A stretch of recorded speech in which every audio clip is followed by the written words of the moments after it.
एक राजा की इच्छा हुई कि वो ये जाने कि उसके राज्य में घर गृहस्थी पति से चलती है या पत्नी से। इसके लिए उसने एक सर्वे कराया और ऐलान किया कि जिसके घर में पति का हुक्म चलता हो उसे मनपसंद घोड़ा इनाम मिलेगा, और जिसके घर में पत्नी की सरकार हो वो एक सेब लेकर चला जाए। राजा के दरबार में लोग आने लगे और एक एक करके सभी सेब उठाकर ले गए। ये देखकर राजा को चिंता हुई कि क्या उसके राज्य में सभी घरों में पत्नियों का ही राज चलता है। तभी एक लंबी लंबी मूंछों वाला मोटा तगड़ा जवान आया और बोला, राजा जी, मेरे घर में मेरा ही हुक्म चलता है, आप मुझे घोड़ा दे दीजिए। राजा बहुत खुश हुए और बोले, जा अपना मनपसंद घोड़ा ले जा।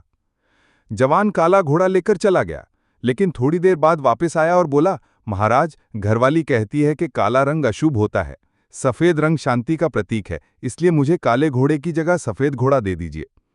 यह सुनकर राजा ने हंसते हुए कहा, बेटा, ये घोड़ा छोड़ो और सेब लेकर जाओ। इसी तरह शाम ढल गई और दरबार खाली हो गया। लोग सेब लेकर अपने घर चले गए। आधी रात को अचानक महामंत्री दरबार में आए और दरवाजा खटखटाने लगे। राजा ने हैरानी से पूछा, महामंत्री, इतनी रात गए कैसे आना हुआ? महामंत्री बोले, महाराज, आपने इनाम में सेब और घोड़ा रखा। अगर इसकी जगह अनाज या सोने की मोहर रखते तो लोग कुछ देर सोचते, लेकिन जरूर आते।